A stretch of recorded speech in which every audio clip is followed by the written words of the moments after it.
आप सभी शिक्षक साथियों को मेरा नमस्कार। साथियों, एक बहुत बड़ी खबर आ रही है और इस प्रकार से कहा जाए तो ये खुशखबरी ही है।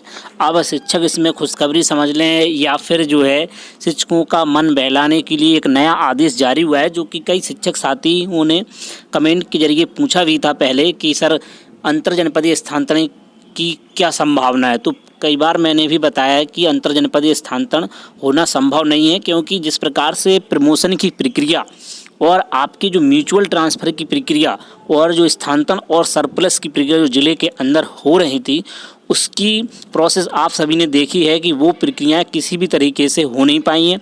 और जो प्रमोशन की प्रक्रिया आगे बढ़नी थी वो भी 16 तारीख के बाद से आगे नहीं बढ़ी है। यानी कि उसमें जो है शिक्षकों से जो विकल्प लिए जाए थे उन विकल्पों को नहीं लिया गया है, और ना ही अभी तक कोई नया आदेश जारी हुआ है जिससे कि मालूम चले कि पदोन्नति होनी भी है। क्योंकि पदोन्नति की जो वरिष्ठता सूची थी सभी जनपदों से जारी हो चुकी थी, लेकिन उसके बाद वो प्रक्रिया पूर्णतः से ठप हो गई है। अब एक नया आदेश जो है आया है, जो कि आप सभी शिक्षक साथियों के लिए जो कि अन्य जनपदों में कार्यरत हैं, तो उनके लिए अंतर जनपदीय स्थानांतरण और साथ ही पारस्परिक स्थानांतरण के जो है नियम जो है जारी कर दिए गए हैं। तो आइए उस वीडियो के माध्यम से उन सभी नियमों को यहाँ पर देखते हैं। तो वीडियो को आप सभी लास्ट तक जरूर देखिएगा, सारे नियमों को एक एक करके पूरे डिटेल में आप सभी को बताऊंगा। साथ ही जिन शिक्षक साथियों ने अभी तक हमारे चैनल शिक्षा विभाग को सब्सक्राइब नहीं किया है तो चैनल को सब्सक्राइब कर लें, क्योंकि शिक्षा विभाग से जुड़ी हुई डेली अपडेट के लिए आप हमारे चैनल को जरूर सब्सक्राइब करें। आपको समय समय पर नई अपडेट मिलती रहती हैं। तो आइए शुरू करते हैं इस वीडियो को। तो आप सभी अपनी स्क्रीन पर उस आदेश को आप यहाँ पर देख पा रहे होंगे। ये आदेश आपको दिख रहा होगा यहाँ पर प्रेषक में श्री दीपक कुमार अपर मुख्य सचिव उत्तर प्रदेश शासन की ओर से जो है आदेश यहाँ पर जारी किया गया है, जो कि 2 जून 2023 का ये आदेश है। और यहाँ पर विषय शैक्षिक सत्र 23-24 में बेसिक शिक्षा परिषद के अधीन संचालित परिषदीय विद्यालयों में कार्य शिक्षक शिक्षिकाओं के अंतर जनपदीय एवं पारस्परिक स्थानांतरण के संबंध, यानी कि ये दोनों प्रक्रिया एक साथ चल रही है, तो एक साथ ही ये आदेश जारी हुआ है। तो इस आदेश के जरिए कई सारे पॉइंट्स यहाँ पर क्लियर किए गए हैं। तो आप सभी इन सभी को यहाँ पर आप देखें तो इन कई सारे बिंदु आपको यहाँ पर देखने को मिलेंगे। तो यहाँ पर पारस्परिक स्थानांतरण के कौन से नए नियम हैं, साथ ही कितने शिक्षकों को इसमें लाभ मिल सकता है, क्या सभी शिक्षकों को इसमें लाभ दिया जाएगा, तो ऐसा संभव ही नहीं है। साथ ही कितने जनपदों को आपसे विकल्प लिया जाएगा कि जो शिक्षक साथ ही स्थानांतरण अन्य जनपदों में चाहते हैं, क्या वो सिर्फ अपने जनपद का विकल्प, जैसे ही मान लीजिए कोई झांसी का है तो मान लो जालौन है उसके लिए और ललितपुर पास पड़ता है, तो अब जो है वो अगर मान लीजिए झांसी उन्होंने पहला विकल्प दिया, मान लो झांसी जनपद के हैं और कहीं बाहर हैं, तो वो चाहते हैं कि उन्हें झांसी जनपद मिल जाए। अगर मान लीजिए वायदा भी नहीं मिल पाता है तो वो चाहते हैं कि ललितपुर और जो है जालौन ही मिल जाए। तो ऐसे कितने विकल्प आप दे सकते हैं, इस पर भी इस डाउट को क्लियर किया जाएगा। ठीक है, और साथ ही आपको जो है कब से इसके ऑनलाइन फॉर्म भरे जाएंगे और कितने वर्ष पर शिक्षकों का स्थानांतरण होता है, क्या 2 बार शिक्षकों के स्थानांतरण हो सकते हैं, अगर कोई टीचर पहले स्थानांतरण का लाभ ले चुके हैं तो क्या वो पुनः स्थानांतरण का लाभ ले सकते हैं, साथ ही वरीयता जो है किस प्रकार से निर्धारित होगी, इन सभी प्रश्नों के जवाब आपको इस आदेश में मिल जाएंगे। तो आप इस आदेश को आपको यहाँ पर ले चलते हैं और आदेश को यहाँ पर देखते हैं। तो जो आदेश है वो इस प्रकार से है कि उपर्युक्त विषयक अपने पत्रांक दिनांक 26 मई 23 का संदर्भ ग्रहण करें, जिसके द्वारा सत्र 23-24 में बेसिक शिक्षा परिषद के अधीन संचालित विद्यालयों में कार्य शिक्षक शिक्षिका के अंतर जनपदीय में पारस्परिक स्थानांतरण संबंध में प्रस्ताव उपलब्ध कराया गया है। इस संबंध में मुझे कहने का निर्देश हुआ है कि शैक्षिक सत्र 23-24 में बेसिक शिक्षा परिषद के अधीन संचालित विद्यालयों में कार्यरत शिक्षक शिक्षिका के अंतर जनपदीय एवं पारस्परिक स्थानांतरण संबंध में निम्नवत नीति निर्धारित की गई है। तो यहाँ पर पहला पॉइंट क्लियर किया गया है कि जनपद में नियमित सेवा अवधि शिक्षिका के लिए 2 वर्ष एवं शिक्षकों के लिए 5 वर्ष होना अनिवार्य है, जो कि सेवा अवधि की गणना कार्य जनपद के दिनांक से की जाएगी। मान लीजिए जिस जनपद में आप कार्यरत हैं वहाँ पर अगर लेडीज शिक्षक हैं तो उनको यहाँ पर 2 वर्ष सेवा होना अनिवार्य है, तभी वो अपने मूल जनपद यानी कि जिस जनपद का वो विकल्प भर रहे हैं उस जनपद में वो जा सकते हैं। और वहीं शिक्षकों की बात करें तो 5 वर्ष की सेवा अनिवार्य है, जो कि साधारण शिक्षकों के लिए है। इसके लिए कई रियायतें दी गई जो कि इन पर आगे चर्चा करेंगे। तो मेनली जो है 2 वर्ष एवं 5 वर्ष की सेवा होना अनिवार्य है। वहीं पर माननीय न्यायालय के आदेश के अनुपालन की बात क्रम में केवल शिक्षिका जिनके द्वारा शादी के पूर्व तथा केवल असाध एवं गंभीर रूप से पीड़ित शिक्षक जिनके द्वारा पूर्व में स्थानांतरण का लाभ लिया गया है दूसरी बार स्थानांतरण के लिए अहर होंगे। तो ऐसे शिक्षक शिक्षिका और ऐसे शिक्षक जिनके द्वारा इन समस्याओं की वजह से वो पुनः स्थानांतरण का लाभ लेना चाहते हैं तो उन्हें दूसरी बार स्थानांतरण का लाभ यहाँ पर दिया जाए। तो ऐसे शिक्षक शिक्षिकाओं को ही स्थानांतरण में दूसरी बार लाभ दिया जाएगा। तो शादी के पूर्व तथा केवल असाध एवं गंभीर रूप से पीड़ित शिक्षक शिक्षिका स्वयं अथवा पति पत्नी एवं अविवाहित पुत्र या पुत्री हुए हैं तो जिनके द्वारा पूर्व में स्थानांतरण का लाभ लिया गया है उन्हें दूसरी बार स्थानांतरण का लाभ जरूर दिया जाएगा। ठीक है। माननीय उच्च न्यायालय में योजित विशेष अपील संख्या अजय कुमार बनाम उत्तर प्रदेश राज्य में अन्य में पारित दिनांक 5 जुलाई 2021 के अनुपालन की बाध्यता की दृष्टिगत शिक्षक शिक्षिकाओं को अंतर जनपद स्थानांतरण के लिए एक से अधिक बार आवेदन करने के लिए नहीं रोका जाएगा, परंतु केवल आवेदन स्थानांतरण का अधिकार नहीं माना जाएगा। यानी कि आप ऑनलाइन आवेदन तो कर लेंगे लेकिन आपको जो है स्थानांतरण का अधिकार नहीं दिया। यानी जो दूसरी बार फॉर्म फिल कर देते हैं उनके लिए बात की गई है। जो कि साधारण शिक्षक शिक्षिका हैं अगर वो इसको ऑनलाइन आवेदन कर देते हैं तो इसमें स्थानांतरण तभी हो पाएगा जब जो है शासन के द्वारा कोई विशेष आदेश आएगा। लेकिन आप ये अधिकार समझ करके फॉर्म ना भरें कि मेरा तो होना ही है, फिर आप जो है कोई विवाद की स्थिति बनती है तो फिर वो माननीय कोर्ट के माध्यम से ही समस्या ये सॉल्व हो पाएगी। वहीं जो है कट ऑफ डेट की बात करें तो जनपद में स्वीकृत पद के सापेक्ष 30 अप्रैल 2023 तक कार्य अध्यापकों की संख्या के 10% अधिकतम सीमा तक अंतर जनपद स्थानांतरण किए जाएंगे। किसी जनपद में स्थानांतर होकर जाने तथा आने वाले शिक्षक एवं शिक्षिका की अधिकतम सीमा 10%। यानी कि टोटल शिक्षक जो 30 अप्रैल 2023 तक जो कार्यरत हैं उनकी 10% संख्या के हिसाब से ही शिक्षकों के स्थानांतरण होंगे। अगर जनपद में 2000 टीचर कार्यरत हैं तो 10% के हिसाब से 200 शिक्षकों के मात्र स्थानांतरण होंगे। और 75 जनपदों से अगर इस प्रकार से मान लिया जाए तो आप इसी प्रकार से कैलकुलेशन कर लें तो इसी के अकॉर्डिंग ही स्थानांतरण हो पाएंगे। लास्ट बेर 19-20 में जो स्थानांतरण हुए थे वहाँ पर लगभग 21,000 शिक्षकों के ही स्थानांतरण हो पाए थे और पुनः दूसरी लिस्ट भी जारी नहीं हो पाई थी। वहीं 5वां पॉइंट है कि पारस्परिक स्थानांतरण दोनों शिक्षक शिक्षिका की आपसी सहमति होना अनिवार्य है। तो यहाँ पर आपसी सहमति से ही म्यूचुअल ट्रांसफर होंगे। अंतर जनपदीय एवं पारस्परिक स्थानांतरण प्रक्रिया समांतर रूप से चलेगी, परंतु पारस्परिक एवं अंतर जनपदीय स्थानांतरण दोनों का लाभ प्राप्त करने वाले शिक्षक शिक्षिकाओं को पारस्परिक स्थानांतरण का लाभ अनुमन्य किया जाएगा। तो यहाँ पर पारस्परिक स्थानांतरण को विशेष तौर पर देखा जाएगा। यानी कि आपने अगर दोनों फॉर्म फिल करे हैं कि आप अंतर जनपदीय स्थानांतरण में भी जाना चाहते हैं और साथ ही आपको कोई साथी मिल जाते हैं म्यूचुअल ट्रांसफर के लिए वो भी आप जाना चाहते हैं तो आपको जो है प्राथमिकता म्यूचुअल ट्रांसफर की यहाँ पर दी जाएगी।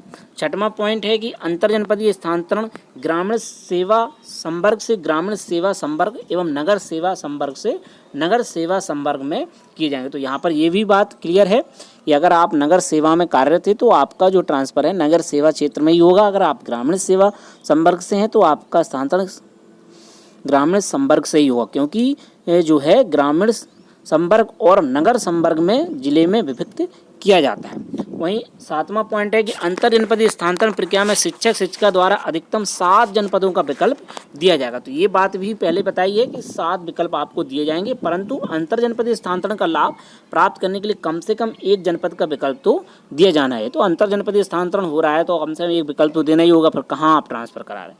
और यहाँ पर आपको 7 जनपदों की छूट दी गई है, तो विकल्प नहीं दिए जाने की स्थिति में ऑनलाइन आवेदन स्वतः निरस्त माना जाएगा।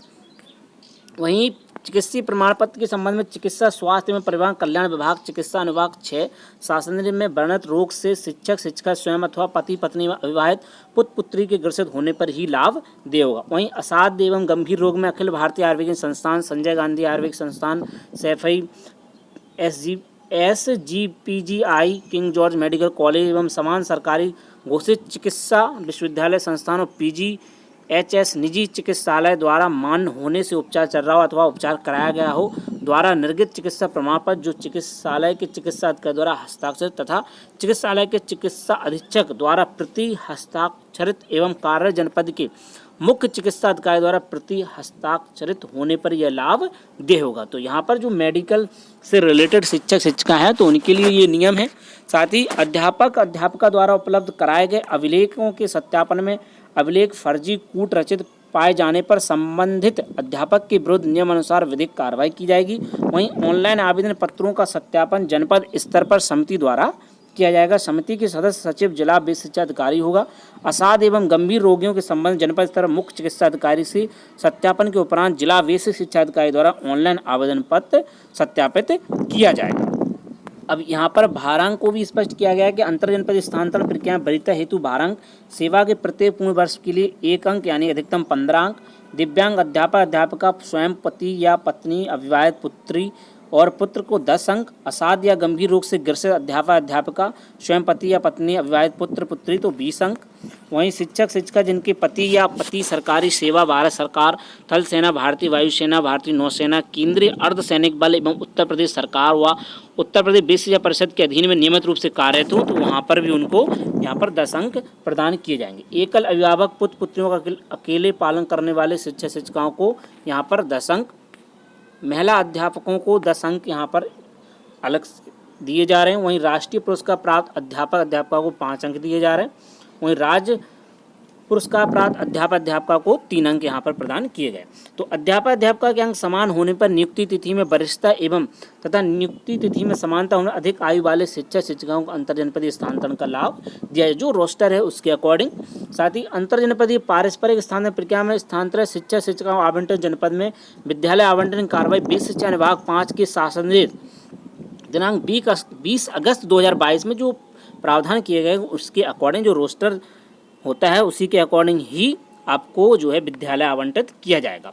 ठीक है। वहीं शैक्षिक सत्र 23-24 के लिए अंतर जनपदीय पारस्परिक स्थानांतरण की समस्त प्रक्रिया शासन इस क्रम में राष्ट्रीय सूचना विज्ञान केंद्र लखनऊ के विचार विमर्श के उपरांत समय सारणी के अनुसार ऑनलाइन किया जाएगा। ऑफलाइन आवेदन पत्र किसी भी दशा में विचार नहीं किया जाएगा। और अंतर जनपदीय पारस्परिक स्थानांतरण के निर्गत शासन देश के अनुसार उत्तर प्रदेश बेसिक शिक्षा परिषद द्वारा अंतर जनपदीय एवं पारस्परिक स्थानांतरण के तकनीकी चरण एवं प्रक्रिया निर्धारण किया जाएगा तथा शासन देश के क्रम में अग्रतर कार्रवाई की जाएगी। 17वां पॉइंट है कि अंतर जनपदीय स्थानांतरण हेतु समय सारणी सचिव बेसिक शिक्षा परिषद द्वारा अपने स्तर से पृथक से निर्गत की जाएगी। और अंतर जनपदीय स्थानांतरण एवं पारस्परिक स्थानांतरण के उपरांत शिक्षक शिक्षिका को कार्यमुक्त करने तथा कार्यभार ग्रहण करने की कार्रवाई मध्य शैक्षिक सत्र में नहीं की जाएगी। तो यानी कि अवकाश के समय में ही आपको विद्यालय मिल पाएगा। वहीं बेसिक शिक्षा परिषद के अधीन संचालित विद्यालयों में कार्यरत शिक्षक शिक्षिका के अंतर जनपदीय एवं पारस्परिक संबंध में पूर्व में निर्गत समस्त शासन देश अब क्रमित माने व समझे जाएंगे। तो अब इस संबंध में भी जो है बेसिक शिक्षा परिषद की ओर से भी आदेश यहाँ पर जारी हो चुका है। वो आदेश भी आपको यहाँ पर दिखा देते हैं। और ये आदेश जो है महोदय श्री दीपक कुमार अपर मुख्य सचिव के द्वारा जारी हुआ था। तो वहीं पर प्रताप सिंह बघेल जी के द्वारा भी आदेश जारी हो चुका है। तो आइए उस आदेश को भी यहाँ पर देख लेते हैं। जो आदेश है वो इस प्रकार से है। प्रेषक में सचिव उत्तर प्रदेश बेसिक शिक्षा परिषद के लिए 3/6/2023 से जो है आदेश जारी हुआ है। यहाँ पर विषय अंतर जनपदीय में पारस्परिक स्थानांतरण संबंध में तो यहाँ पर उन सभी बातों को क्लियर किया गया। और साथ ही यहाँ पर आपको बताया गया है कि जो है पोर्टल की जो प्रक्रिया है 8 जून 2023 के अपराह्न से लाइव किया जाएगी।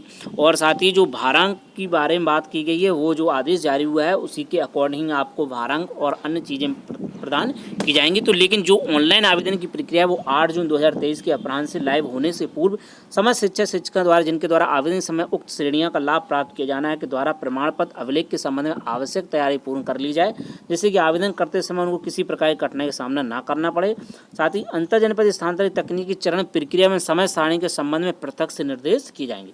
तो अभी जो है समय सारणी भी जारी होगी। तो फिलहाल जो है 8 जून 2023 से ऑनलाइन आवेदन के बारे में यहाँ पर बात की गई है। कई न्यूज में इस बात को प्रमुखता से जो है निकाला गया है कि अंतर जनपदीय तबादला प्रक्रिया में वरीयता के लिए भारांक भी तय किए गए। वहीं 2019-20 में कुछ शिक्षकों को मिला था लाभ। अंतर जनपदीय तबादले शिक्षक लगभग 1 दशक से इंतजार कर रहे हैं। इससे पहले 2012 में सभी शिक्षकों को इसका लाभ मिला था। इसके बाद 17 प्रक्रिया शुरू हुई लेकिन पूरी नहीं हो पाई। 19-20 में फिर तबादला प्रक्रिया शुरू हुई तो 67,000 से अधिक आवेदन आए, लेकिन इसमें सिर्फ 21,000 शिक्षकों की लाभ मिला। विभाग ने कहा था दूसरी लिस्ट जारी की जाएगी लेकिन वह नहीं आ सकी। तो जो निर्देश हैं उन्हीं को यहाँ पर बताया गया है और आप सभी इन निर्देशों को आप अच्छी तरीके से समझ चुके होंगे। सारे निर्देशों को यहाँ पर आप सभी को अच्छे से बताया गया है। तो उम्मीद करते हैं आपको वीडियो पसंद आया हो। तो वीडियो अगर आपको पसंद आया तो वीडियो को अधिक से अधिक शेयर करें, जिससे कि और भी शिक्षक साथी इसका लाभ ले सके और वो सारे बिंदुओं को समझ सके। फिर भी अगर किसी भी शिक्षक साथी के कोई सुझाव या कमेंट हैं और वो अंतर्जन स्थानांतरण एवं आपके जो पारस्परिक स्थान से संबंधित कोई भी डाउट है उन सभी को आप बेझिझक कमेंट में पूछ सकते हैं। स्वागत है आपका। तो आप कमेंट के जरिए अपने सुझाव और साथ ही आपका इन स्थानांतरण के बारे में क्या विचार हैं उनको भी आप कमेंट में ज़रूर दें, क्योंकि जिस प्रकार से प्रमोशन है और सरप्लस समायोजन की प्रक्रिया है, म्यूचुअल ट्रांसफ़र की प्रक्रिया है, वो समय से पूरी नहीं हो पा रही हैं, जिससे कि शिक्षकों में काफ़ी रोष है।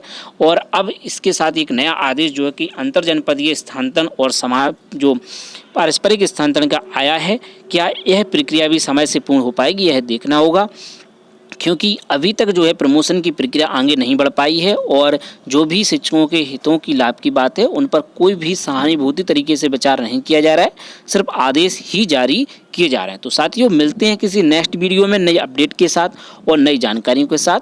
जय हिंद।